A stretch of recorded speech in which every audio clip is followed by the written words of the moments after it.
పుణ్యక్షేత్రం ప్రసిద్ధ పర్యాటక ప్రాంతమైన ఉత్తరప్రదేశ్ లోని గఢముక్తేశ్వర్ నుంచి వస్తూ ఉండగా ఇక్కడ నేషనల్ హైవే మీద మనకి చాలా మంచి ఇంటీరియర్ డెకరేటివ్ ఐటమ్స్ ఫర్నిచర్ కనిపిస్తూ ఉంటాయి.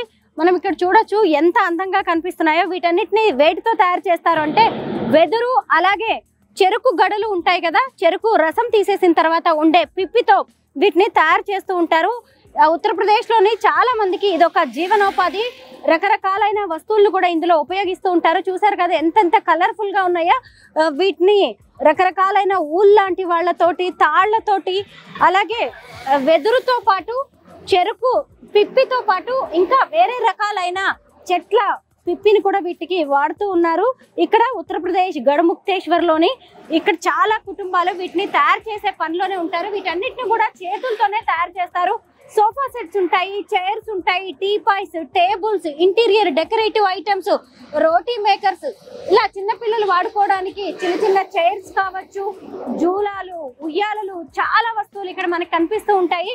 ఎంతో మందికి ఇది జీవనోపాధిని కల్పిస్తోంది. ఇటువైపు మనం చూసామంటే వీటిని అమ్మడానికి ఇక్కడ కొన్ని కుటుంబాలే కనిపిస్తూ ఉన్నాయి. అంటే ఆ గ్రామంలో తయారు చేసి తీసుకొచ్చిన వాటిని ఇక్కడ పెట్టి అమ్ముతూ ఉంటారు. రాత్రి అయ్యేసరికి వీటన్నిటిని ఈ డేరాల్లో పెడుతూ ఉంటారు. ముఖ్యంగా మహిళలు ఇంటి దగ్గర కూర్చొని వీటిని తయారు చేస్తూ ఉంటారు. ఆ తర్వాత మగవాళ్ళు ఇక్కడికి తీసుకొచ్చేసి వీటిని అమ్ముతూ ఉంటారు. రోజుకి ఎంత లేదన్నా ఒక 500 నుంచి 1000 రూపాయల వరకు తమకు ఇది ఒక జీవనోపాధిగా ఉపయోగపడుతుందని, డబ్బుల్ని సంపాదించడానికి ఇది ఒక చిరు వ్యాపారంగా ఉపయోగపడుతుందని చెప్తున్నారు. ఈ రోడ్లో ప్రయాణించే వాళ్ళు చాలా మంది వీటిని కొంటూ ఉంటారు. రేట్స్ కూడా చాలా రీజనబుల్ గానే ఉంటూ ఉంటాయి. పెద్దగా రేట్ కాదు కాబట్టి వచ్చి వెళ్లే భక్తులు కావచ్చు, టూరిస్టులు కావచ్చు, లోకల్ పీపుల్ వీటిని కొంటూ ఉంటారు.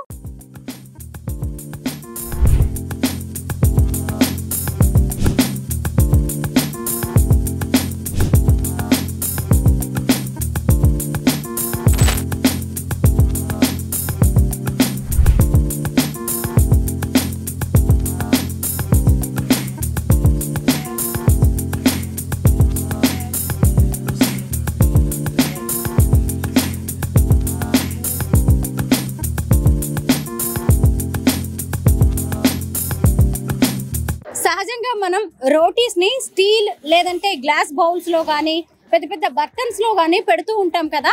కానీ ఇక్కడ చూసారా చక్కగా వీటితో తయారు చేసిన వాటితోనే పెడతారంట. వేడిగా కూడా ఉంటుందని చెప్తున్నారు. రకరకాలుగా ఎంత కలర్ఫుల్ గా ఎంత బాగుందో చూసారా. ఇదంతా చెరుకు నార ఉంటది కదా, చెరుకు నారతో తయారు చేసిన వస్తువులు ఇవి. ఇస్కా కీమత్ క్యా హై దాదా?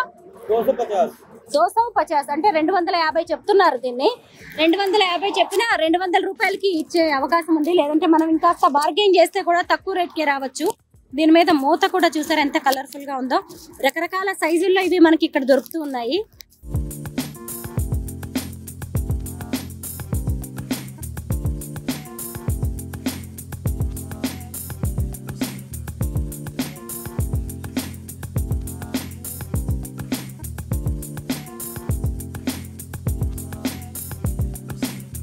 ఇక్కడ ఇంత అద్భుతంగా కనిపిస్తున్న ఇంటీరియర్ డెకరేటివ్ ఐటమ్స్ కావచ్చు, ఫర్నిచర్ ను చేత్తోనే తయారు చేస్తారు. అసలు వీటిని ఎలా తయారు చేస్తారు అనేది ఇక్కడి వారిని అడిగి తెలుసుకుందాం. భయ్యా ये कैसे बनाते हैं? ये हाथ से बनाते हैं। हाथ से? हाँ। क्या है इसमें, क्या क्या इस्तेमाल करते हैं? इसमें साटा ये होता है जंगल में। हाँ। ये प्लास्टिक जो है ये प्लास्टिक से बना जाता है। हाँ। ये बान का बना हुआ है। हाँ। ये बॉक्स है। ये सब चीज हाथ से बनते हैं। वो है ना शुगर केन बोलते हैं ना, उससे बनाते हैं क्या? हाँ, सुबह से बनाते हैं।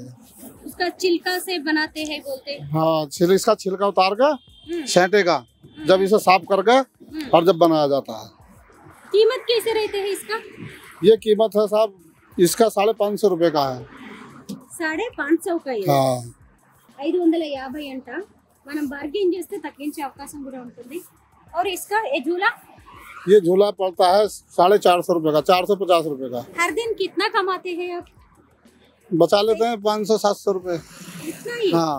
ये सारे कहाँ रख के जाते हैं सुबह? ये यहीं रहता है, रात में बंद हो जाता है। बंद होता है सारे इसमें ही रख के चले जाते हैं। हाँ। ठीक है, थैंक यू।